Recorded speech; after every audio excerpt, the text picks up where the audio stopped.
Hey guys, welcome back to my channel. I'm back. In case you're wondering why I look tired and unwell, it's because I'm tired and unwell, okay? There's no other reason for that. But I'm here. I'm really excited for the video because today we're finally going to be talking about A Little Life by Hanya Yanagihara. Shit, I can never get her name right. I am so sorry. I try. I really do. So I was about to say, if you follow me already, you probably know that I've read this recently, but I did not read this recently. I read this like 3 months ago, and I'm just now making the discussion video. So in case you haven't read the book, there are going to be spoilers, but if you don't care about spoilers, I am going to make it so you can still follow along with what I'm talking about, even if you haven't read the book. But if you do want to read it, I'll let you know when the spoilers come. The first chunk of this video is going to be fairly spoiler free, so you guys will be able to kind of follow, I guess. So today's video is not so much going to be a review, it's more going to be an analysis, kind of discussion video. I have no idea how long I'm going to be sitting here for, to be honest, so yeah, we'll see. In this video, I am kind of going to try and take you through why A Little Life had such an emotional impact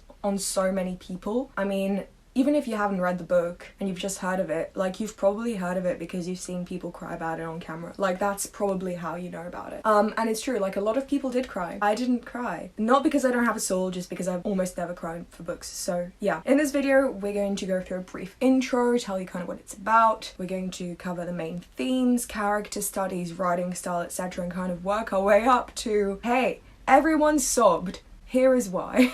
So I read A Little Life, not so recently, and it has rocketed its way up to my all-time favourite books list. And you know what? I don't really get why. I mean, I do get why now that I've spent like ages writing up a review for it, but at first I wasn't too sure why it was like that, because this book is in reality kind of flawed. I mean, there are some fair criticisms to be made about this book, which I will be talking about, because to me, the criticism that this book has gotten is not entirely valid. I think it kind of goes hand in hand with the messages and underlying themes of the book, but we'll get into that. I think that's why it's important to never entirely read a book just completely based on a critical kind of mentality, because, you know, it does kind of ruin the story for you. If I was just kind of trying to look for flaws so I could point them out in a video later, I could have done that, but at the same time, like, I wouldn't have really enjoyed the book. Do you get what I mean? Anyway, sorry, there's like paint on my hands, by the way. Never mind, nobody cares. I think that if you read this book with the sole goal of reviewing it, you're gonna just miss the emotional impact. If you're not aware, the synopsis of the book, right? Well, it's very simple. It's a story of JB, Malcolm, Willem and Jude. We go through their lives as, you know, they just live it. That's it. They live in New York, which is a very interesting setting because it is unlike any other New York book that I have read. We slowly but surely kind of uncover the traumatic past that one of the characters faces, and, you know, this covers a lot of interesting themes like relationships, success,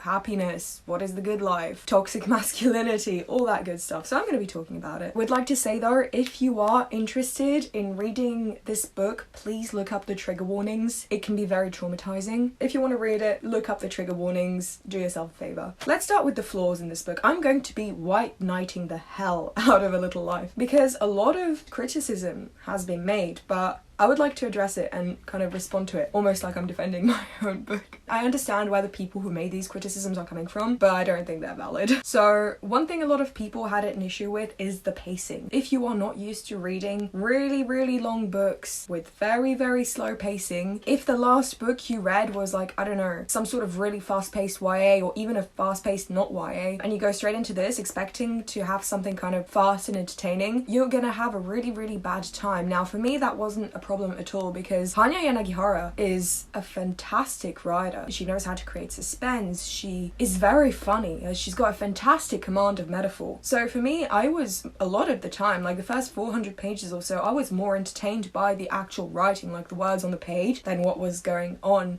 So that really was not, for me personally, an issue, but be prepared for the fact that it's going to be a very slow-paced book. Like the first 400 or 500 pages, well, maybe I'm exaggerating, let's say 300 or 400, it's just very slow. You get a few hints of what could maybe happen later, possibly, but you don't really get a lot of excitement out of it in the beginning. So that's something that everyone should be aware of, and that is something that the people who have read the book have had issues with. I think that it was super important that the author did that, because she presented the characters like she would present normal, regular people. When you meet someone, you don't instantly grow attached to them, and you don't grow attached to them because you know all the exciting parts of their lives and all the amazing things they've done and all the, you know, really intense shit. You kind of grow to know them over time with the highs, the lows, all the small things in life that people bitch and complain about, you know, that usually wouldn't be put in books because it wouldn't be considered interesting enough. She is really creating a friendship between the reader and the characters. You grow to know every aspect of their lives, what they like, what they don't like, what they experience on a daily basis, their big fears as well as their smaller fears. Now I think that that was such an important thing to do, and I really commend her for that. One thing that I think is that these characters are to some extent very unrealistic, and she still manages to make them so real and fleshed out, and that might sound contradictory, but it's not. If you've read the book, you probably know what I mean. So another flaw, I guess, that people have picked up on is the timelessness of it all. And when I first noticed that while reading the novel, I did not see that as a problem at all. I really enjoyed it. And it's one of the reasons why I think it's really going to become like a modern classic in a way. When you read the book, you don't really have any indication as to when all of this is going on.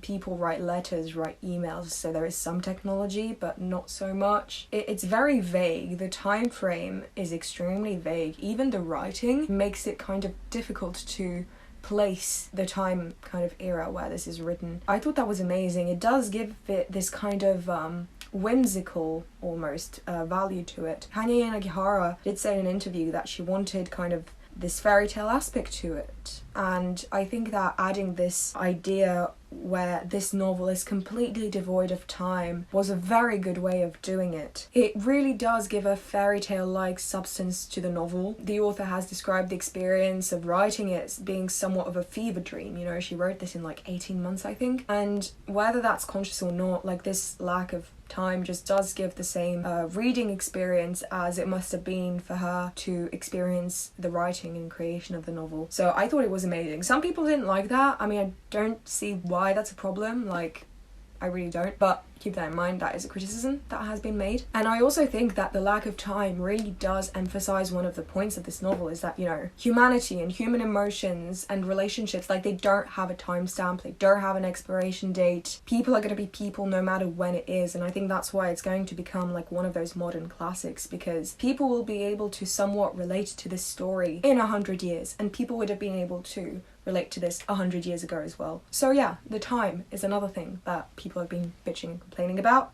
And now the last criticism, the main criticism that I've seen about this book, is the anger and frustration that comes with it, and the way that the characters just don't grow. I think that is just one of the strongest points of the novel. Hanya Yanagihara, I'm just gonna say the writer from now on, okay, the author, the writer. She wanted to write a story about someone who never gets better. She wanted to write about someone who is intensely frustrating and insecure and just is so deep down in his traumatic past that he can't move forward from it. And that makes it so frustrating. Sometimes you read about this frustrating character and you're like, oh my god, stop, it's so obvious that you've got so many people around you who love you and care for you. But by getting frustrated, you are validating all of Jude's fears. You are kind of pointing him in the direction of like, see, I am frustrating. Obviously everyone's gonna leave me eventually. The second I start like showing my true self, which is a sad, humiliated, frustrated, upset, ashamed man, they're gonna fuck off. So the readers that have fucked off after experiencing this frustration have absolutely 1,000,000% validated all of Jude's fears. So that's my take on it personally. Okay, now we're gonna get into the character study aspect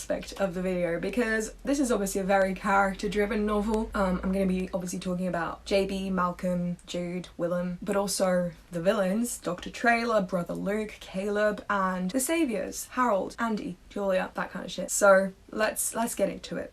There are going to be some spoilers, by the way, just so you know. So Malcolm, I'm so surprised that nobody else found him to be so interesting. Maybe it's just me who just really liked his character and sympathized with him a lot, because, you know, something that you will notice if you've read the book is that this book is almost exclusively about the feeling of shame and just personal anxiety about yourself, just shame and humiliation. And Malcolm, to me, is a very good representation of this hurt pride, this shame, this guilt that he has.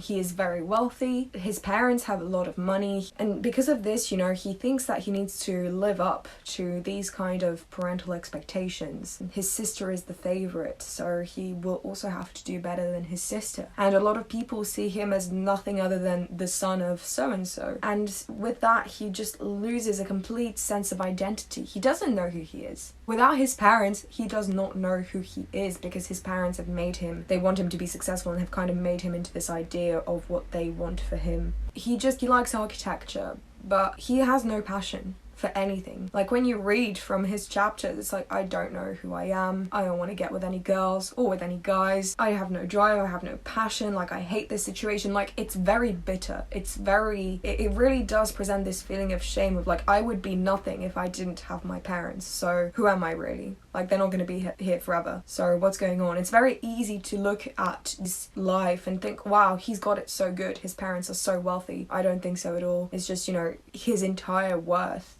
is his family, and when he becomes somewhat more successful, things get better, but at the same time you are kind of so distracted by the entire plot with Jude and Willem, for example, that you won't necessarily pay attention. But yeah, no, I think that to me Malcolm was definitely a very interesting character. Okay, JB was hands down, I think, my favorite character. He was so interesting. He was nuanced. He was possibly the most realistic character. He's an artist, and I'm also a wannabe artist, and he just shows that side of the cockiness that a lot of artists experience of, my art is so good, my work is amazing, why aren't you presenting my art in this gallery, are you out of your mind? He grew up in an environment where he was always told that he was amazing, that he was brilliant, and he had no reason to doubt that, and he grows up kind of arrogant and inconsiderate, but he ends up learning from his mistakes. And the reason why his mistakes come across as character flaws rather than mistakes is because he learns too little too late. Because he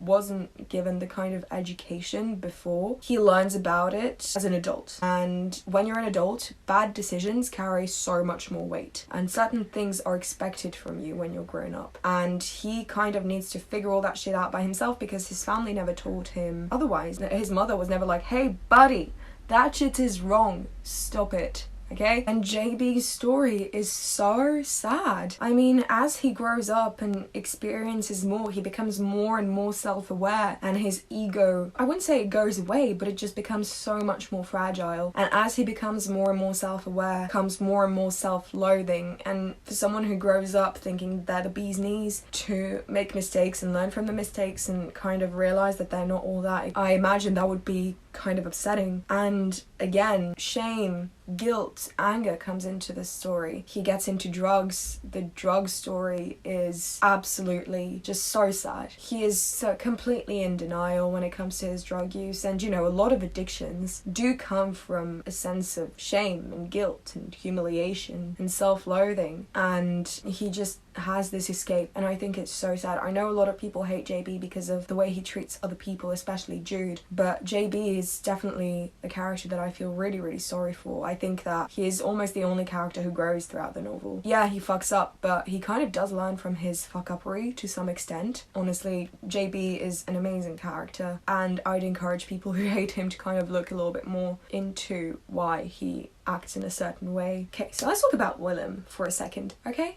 I don't like Willem all that much. And the reason I don't like him is because he's such a fucking, like, he has no backbone. You know what I mean? Like, okay, I love it that he cares so much for Jude, because as readers, we also care for Jude. But like, dude, Willem is too good. Like, he's too good. He overthinks everything. He is the kind of character who is so focused on doing the right thing and struggles so much to make the right decision that he does nothing. You can think of that when, you know, he lost his brother. He probably thought he made a mistake, and so as the novel goes on, he starts to overthink every little thing he does, whether it be for Jude or something else. He keeps thinking about the possible outcomes, what could happen for this, what could happen for that, and generally ends up doing nothing. Sometimes doing nothing can be so much more harmful than doing something wrong. The most obvious example for this, spoiler alert for those of you who haven't read the book and are still here, when he and Jude get in a relationship and they have sex, and Jude absolutely hates it, and he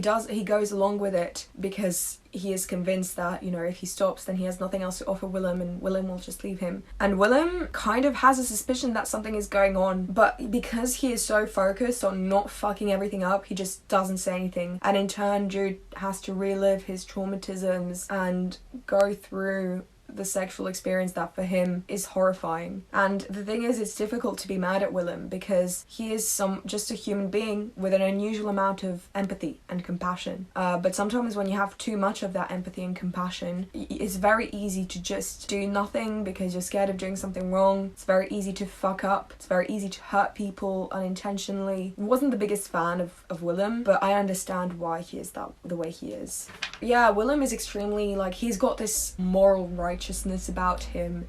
He's very compassionate, very kind, but also so helpless. I think that unfortunately he was the worst person for Jude, because even though he did have the aspect of being kind and understanding, Jude also needed someone who is capable of making decisions and thinking out of the box, generally being a little bit more knowledgeable in human psychology. And I think that Willem was great as a friend for Jude, but they should have never crossed the line into lovers territory, obviously. I mean, we saw how it ended. I've rambled enough about Willem, so let's talk about Jude.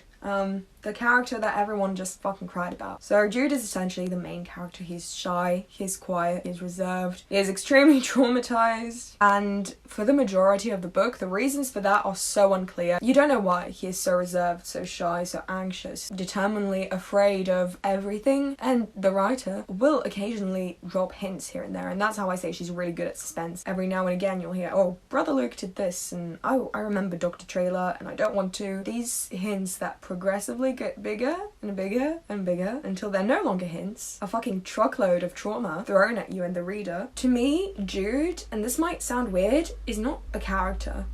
When you think of a character, you think of someone who grows, who does loads of things, who does this, that and the other. To me, obviously he's a character, you know, but to me he's much more a tool for the author to depict the themes she wants to get across to the reader. He's used to showing themes of abuse, toxic masculinity, mental illness, trauma, self-harm, everything, and just an extremely pessimistic view of life in general. Jude never gets better, and that is the traumatizing thing, because as a reader and as a friend, because like I said, you know, at the beginning of the novel, you kind of grow to love Jude like he's your best friend. You want him to get better. You do. And he doesn't. And I think that that is just such a depressing view to have on life, that, you know, there are some people who are really good and really pure and smart, who can do so much, yet sometimes, you know, trauma gets the better of them and not everyone gets better. And I thought it was really interesting that she did do that. She did talk about it in the novel, that not everyone gets better. Some people are fucked right from the beginning, and that was Jude. Jude is also intensely frustrating. Like, he is so riddled by shame, guilt and humiliation that he is so determined to make sure that everyone else does not care for him, because that's his comfort zone. Not being cared for is Jude's comfort zone, and he is not used to love and affection, so he will challenge this love and affection when he gets it. The scene with Harold and Julia where he fucking hurls this tray of food at the wall when Harold prepares it for him. The way he is so determinedly depressed, the way he feels like Andy cannot possibly care about him. It's very sad, because he is actively making things more difficult for himself, because he doesn't know anything else. He doesn't know love, he doesn't know happiness. All he knows is sadness and pain, and, you know, you feel more comfortable with what you know. And I think that is why he is so frustrating. Without his trauma, without his self-harm, he doesn't know who he is. Take away the trauma, take away the depression, take away the suicidal thoughts. To him it's just like, okay, well, what's left? Like, that's me, that's what makes me me, and people are gonna leave me eventually once they find out about my past, so, you know, might as well be loathed from the start and not be hurt. And that is really frustrating, because to the reader, to the people around him, it's obvious that he deserves love, it's obvious that he deserves some sort of affection, but it's not obvious to Jude. And in the moments where he dares hope for something more than just this never-ending misery and darkness, he kind of puts himself back in his place. You know, it's kind of like, you know, he's a dog who's supposed to be sleeping outside and the owners invite him in.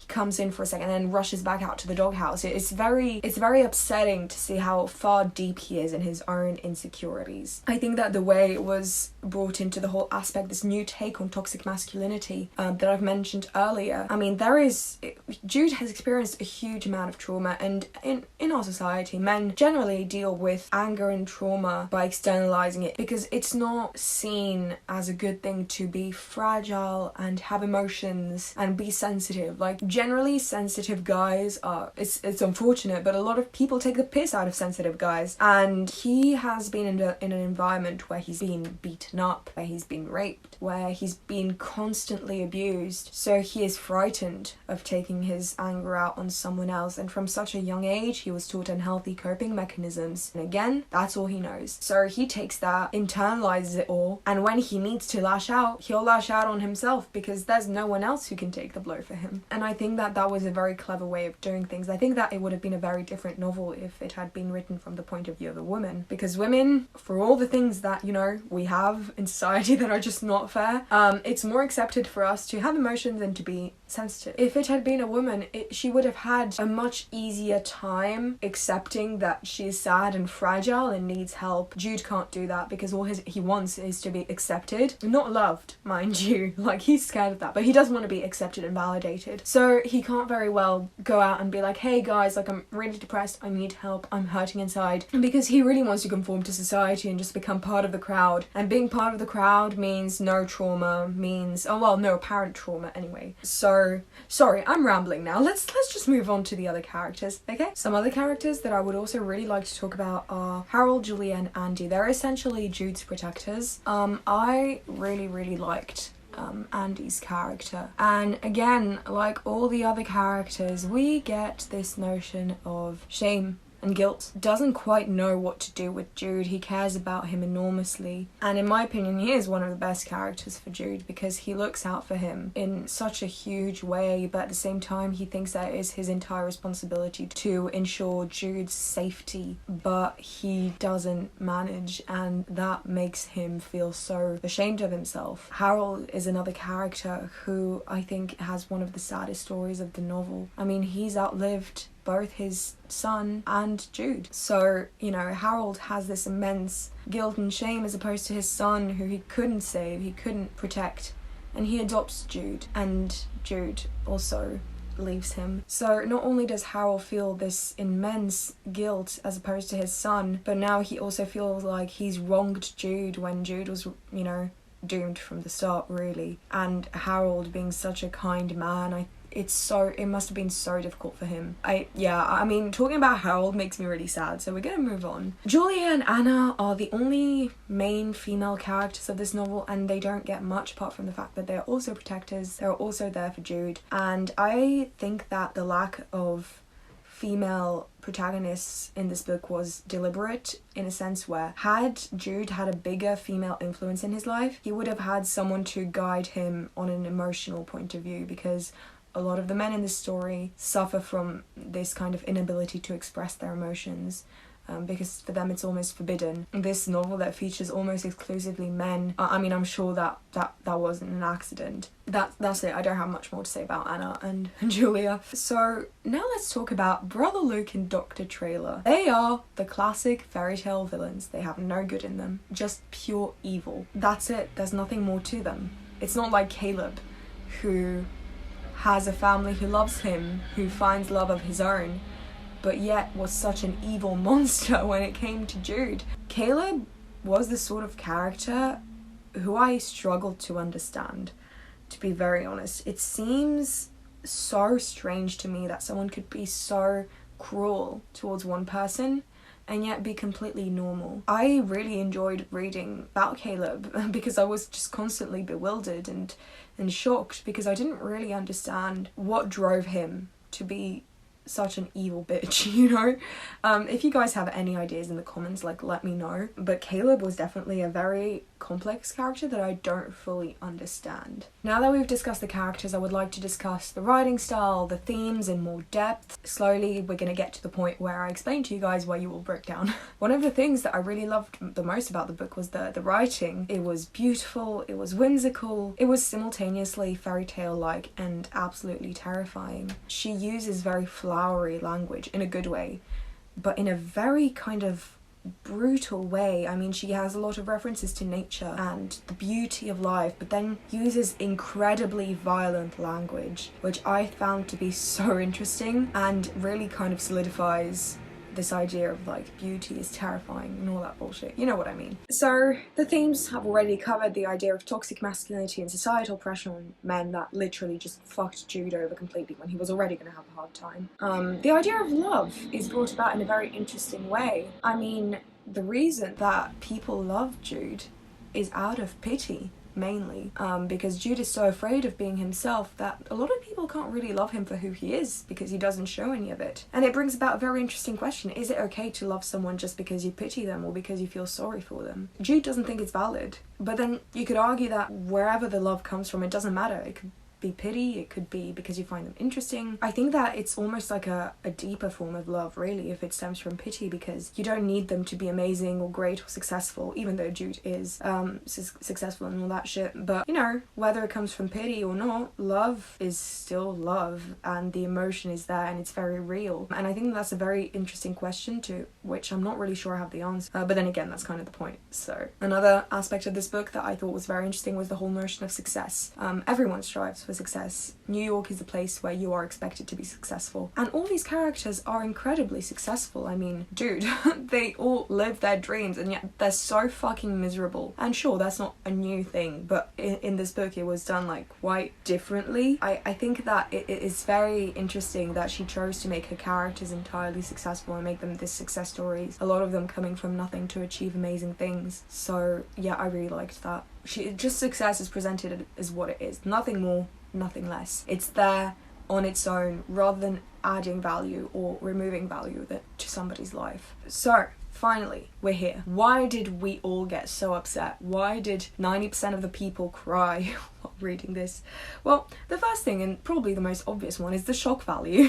I mean, modern literature is very subtle, very kind of I don't care attitude. This book was so fucking dramatic and I loved it. It made me think almost of a Shakespearean tragedy where everything is so over the top that when it hits you, you're just like, oh my god, this is terrible, I hate it. And it's just, you know, just beneath the line of melodrama, and sometimes it crosses that line, but you know what, I really don't care, to be honest. Again, another aspect that I mentioned I thought was essential was the timing, the pacing of the book. Had this been a 300-page book, no one would have cried because we wouldn't have gotten to know the characters enough. We wouldn't have really cared about Jude. We would have just been like, oh, that's kind of a depressing read. Like I mentioned earlier, the author builds your relationship with the characters in the same way you would build a relationship with an actual person, and it kind of reinforces the message. Oh my god, there's like sirens outside, I'm so sorry. Anyway, I mean, even in real life it can be difficult to get to that point of an emotional attachment, so imagine how hard it must have been for the author to ensure that would happen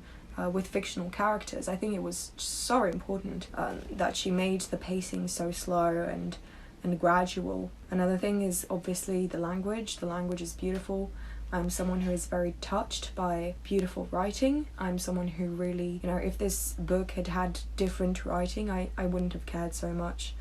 I can get kind of emotional just at looking at a really nice sentence structure, so that was really important for me. And the last thing truly is the investment. If you're not invested enough in the story, you're not going to get the full effects of it. You need to be so into it. It's crucial to be invested, to be attached to the characters, to want to know what goes on even in the most mundane aspects of their lives. And I think that, you know, when you get to the point where you care about, you know, even that aspect, you know, remember that passage about the hairbrush art project? Like, when you start caring about that type of shit is when you're really going to get invested and emotionally impacted by the story. Long story short, you cried because the writing is good and it goes very well with the core messages of the book. You cried because you were made to be attached to a character who you knew was going to be fucked over, and you kept hoping he wouldn't be, and he was. And you were really sad and disappointed. So I think that's kind of it. I worked really hard on this video, but now that I'm filming it, I feel like it's an incoherent mess. Let me know if you liked it in the comments below. You can follow me on Instagram, Twitter, whatever. And I'll see you in the next video. Goodbye.